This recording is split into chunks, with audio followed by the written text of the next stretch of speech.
Salam, hər vaxtınız xeyir olsun, dəyərli izləyicilərim. Xoş gördük sizləri. Mən Gülşən Həşimova. Bugün 7-ci ev Azərbaycan dil dərsliyindən sizlər üçün qaldığımız yerdən tapşırıq və çalışmaların izahını təqdim edəcəm. Əgər izahlarımızın ardıcıl şəkildə kanalda yerləşdirilməyini istəyirsinizsə, abunə olub bəyənməyi unutmayın. Sizlərin bəyənməsi və abunə olması bu izahların ardıcıl şəkildə yerləşdirilməsinə vasitəçi olur. Beləcə də siz də sinif işlərini və ev işlərini bizimlə rahat şəkildə həll edirsiniz. Gəlin başlayaq. Mən mətni oxumayacağam, çünki vaxtımız gedər mətni oxumaqla. Əsas tapşırıqların həllinə baxacağam. Başlayıram birinci tapşırığımızdan, amma siz mütləq mətni oxuyun. Deməli, birinci tapşırığımızda deyir ki, hesablamalar yolu ilə müəllifin gəldiyi qənaəti əsaslandırın. Biz nə üzərində hesablama aparacağıq? Fikir verin. Burada mətndə indi oxumusunuzsa, mütləq oxuyun. Söhbət kiçik həşəratların, yəni termit adlanan kiçik həşəratların, indi ekranda həmin şəkli sizə göstərəcəm termitlərin. Çünki burada yoxdur.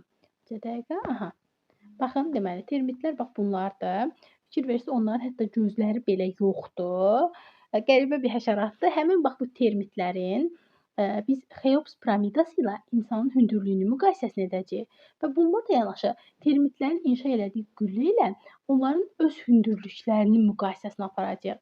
Yəni bizim işimiz burada, çünki bizə hesablamalar yolu ilə deyir, tamamilə müqayisə əsaslanacaq. İndi gəlin baxaq. Təxmini insanın, ortalama insanın boyu, gəlin bu hissədə bir dənə qeydimizi aparaq. Təxmini ortalama insanın boyu 1.70-dən götürək, yəni 1 metr 70 santimetr. Baxın yazıram 1 m 70 sm. 1 metr 70 santimetr metri 1 metri santimetrə çevirəndə neçə eləyəcək? 100 plus da üstünə 70 gələcək, deməli 170. İnsanın təxmini boyu 170 santimetr. İndi insanın təxmini boyu ilə biz burada nəyin müqayisəsini aparacağıq? Xeops piramidasının. Xeops piramidasının hündürlüyü nə qədər idi? 136 metr. Burada da yazaq 136 metr. İndi 136 metri də çevirək santimetrə ki, işimiz rahat olsun da. Bir də belə bir sanki riyaziyyat edirik. 136 metri santimetrə çevirəndə deməli 1 metrimiz 100 santimetr olduğu üçün 136 metrimiz də olacaq deməli 13.900 santimetr. 13.900 santimetr. Bu belə, bu oldu bizim insanın hündürlüyünə Xeops piramidasının hündürlüyü. Bunu yadınızda saxlayın. 170 santimetr insan, 13.900, bu da Xeops piramidası. Bu nəzərimizdə qalsın. İndi keçək nəyə? Həşəratlarla, yəni termit adlanan həşəratlarla deməli onların inşa elədikləri tikilinə müqayisəsini aparaq. Deməli, bu da olur onların deməli həmin həşəratların ölçüsü də belə deyək. O olacaq neçə? Səhv etmirəmsə 2 idi. Onu 2 götürürük. Daha doğrusu 1-2 idi. Orada mətndə vermişdi ki 1-2 santimetr olan. Gəlin biz 2-dən götürək. Deməli 2 santimetr nədir? Da bu santimetrdir. Onların tikdiyi deməli tikili orada verilmişdi 7 metr. Biz də onu 700 santimetr edik. Çünki santimetr hamısını çeviririk. Bu belə. İndi gəlin burada səliqəli yazaq. 170. Buradan xətt çəkək yazaq ki 13.900. Bir də buradan yazaq ki 2. Buradan da qeyd edək 700. İndi gəlin bölək və bunları tapaq. 13.900-ü bölsək, daha doğrusu bir silin buradan. 13.900-ü böldük 170-ə. Bu eləyəcək 81,76 təxmini. Və sonra 700-ü də 2-yə bölsək, 700 də bölə 2-yə, bu da eləyəcək 350. İndi fikir verirsiniz, insanın inşa etdiyi bu hissə və bura, həmin o termit həşəratların inşa etdiyi bura. Və indi görürsünüz, termitlərin inşası daha hündür və ucadır. Orada da mətndə belə bir hissə qeyd edilmişdi. Bax, gəlin onu oxuyaq indi, həmin o hissəyə qayıdaq.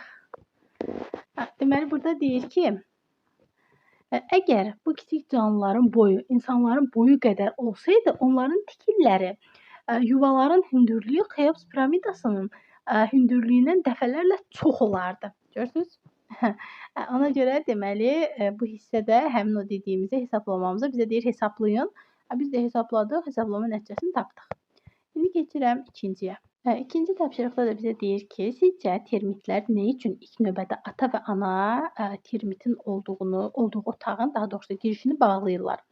Biz bu mətndən bunu gördük ki, onlarda ümumiyyətcə hər bizim elə özümüzdən götürək, ana və ata evin idarəçisidir. Məhz onlarda da rəhbər idarəedici vəzifəsini daşıdığı üçün məhz sədaqətini bildirmək üçün yuvanı bağlayırlar ki, kimsə daxil olmasın və yaxud hər hansısa bir təhlükəli bir hal baş verməsin. Deməli, qeyd edirsiniz ki, rəhbər və idarəedici funksiyasını daşıdığı üçün onlara sədaqət bildirmək məqsədi ilə yuvanı bağlayırlar. Daha doğrusu yuvanın girişini bağlayırlar. Keçdik növbəti. Deməli, ventilyasiya, koloniya, hücrə və instinkt. Bu sözlərin mənasını kontekstə görə izah edin. Deməli, ventilyasiya nədir? Ventilyasiya havasız qalmamaq üçün havanın dəyişdirilməsi. Yəni otağın və yaxud məkanın havasını dəyişdirmək üçün ventilyasiyadan istifadə edirlər ki, təmiz olsun hava. Fikir vermisiniz, sanki ventilyator xatırlayın da, ventilyator necə havanı tənzimləyir, sərin verir. Məhz ventilyasiya da havanı təmizləyir, belə deyək. Koloniya nədir? Koloniya bir növ belə deyək, eyni canlıların birlikdə yaşadığı böyük qrupdur. Quşun, heyvanın, bakteriyanın, bunların bir yerdə yaşadığı böyük bir qrup adlanır. Mətndə də biz bunu gördük. Hücrə nədir? Hücrə əsasən kiçik qapalı bir otaqdır. Sanki bir zindan kimi bir şeydir də. Cəza məqsədilə hücrəyə aparılır. Hətta bəlkə də eşidərsiniz də, bu televizorda filan kimsə hücrəyə qapadırlar. Yəni bu məhz odur ki, qaranlıq qapalı bir otaq.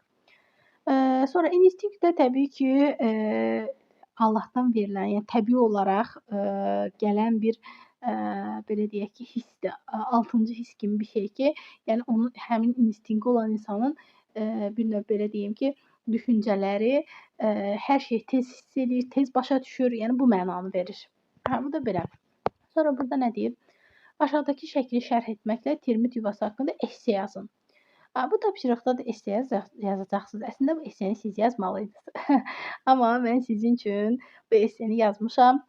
Ekranda indi təqdim edirəm. Bircə dəqiqə.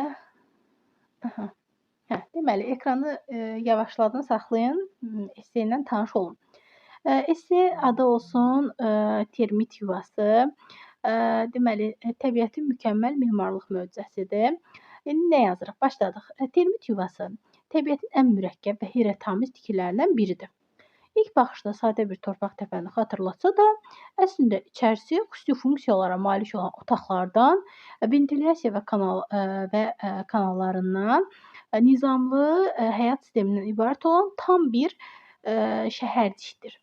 Şəkildə də gördüyümüz kimi termit yuvasının hər iki hissəsi müəyyən məqsədə xidmət edir və bu nizam canlıların instinktiv şəkildə qurduğu qeyri-adi mühəndislik nümunəsidir. İndi biraz uzundur, mən hamısını oxumuram. Siz ekranı saxlayın, oxuyun bunu, oxuyun, başa düşün, sonra yazın. Bəlkə də sözləri dəyişib o sözlərinizdə yazsanız daha yaxşı olar deyə düşünürəm. Keçək indi biz növbəti tapşırığa. Mətndə qırmızı rəngdə verilmiş sözdə hansı qrammatik səhvə yol verilmişdi? Gəlin baxaq qırmızı rəngdə. Malikdirlər sözüdür bu. Malikdirlər sözü, bax, deyir ki, termit adlanan bu kiçik həşəratların tikdiyi güllələr çox mürəkkəb quruşa malikdirlər. Malikdirlər yox, malikdir. Bunu silirəm. Malikdir. Niyə? Çünki güllələr cansızdır. Cansızla cəmi işlətməyin nə anlamı var, nə mənası var ki? Bizim mübtədamız güllələrdir. Xəbərimiz malikdir olmalıdır. Malikdirlər yox. Yəni, uzlaşma baxımından uyğunluq olmalıdır qrammatik cəhətdən. Deməli, larlər yazacaqsınız ki, malikdirlər sözündə larlər şəkilçisi olmamalıdır. Səbəb, çünki mübtədamız cansızdır və cəmdədir. Xəbərimiz isə təkdə olmalıdır. Keçdik 6-ya. Bir də 6-ya keçməzdən əvvəl qoy mən sizə kitab haqqında məlumat verim. Bizim hal-hazırda Azərbaycan dilindən həm qaydalar, həm də testləri əks etdirən yeni toplarımız satışa çıxıb. Qaydalar kitabımızda 100 qızıl qayda var.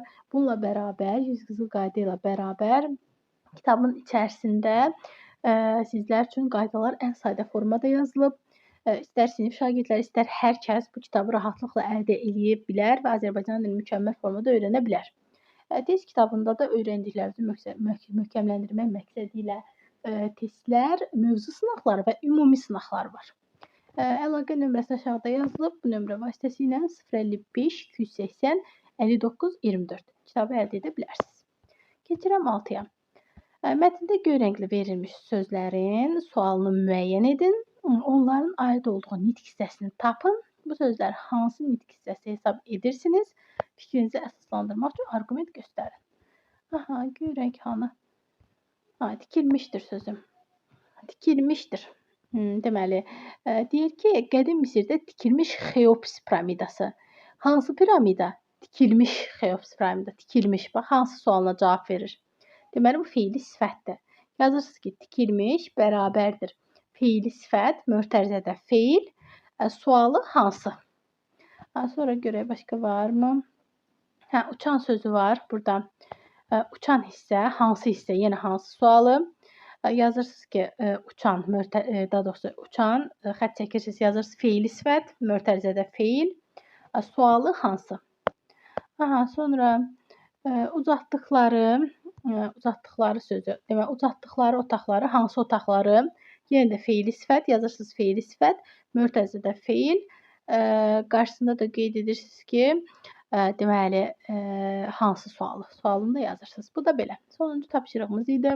Sonra gəlir bizim dil qaydalarımız. Dil qaydalarla bağlı izahda növbəti videoda təqdim olunacaq. Əgər ardını gəlməyini istəyirsinizsə, bəyənin, paylaşın. Bizim 1000 qızıl qaydamız var. Onu da ödənişsiz formada əldə etmək üçün 055 280 59 24 bu nömrəyə yazın. Biz sizlər üçün ödənişsiz 1000 qızıl qaydanı göndərək. Beləcə sizlər də Azərbaycan dilindən müəyyən qaydaları ödənişsiz formada öyrənə biləsiniz. Sağ olun.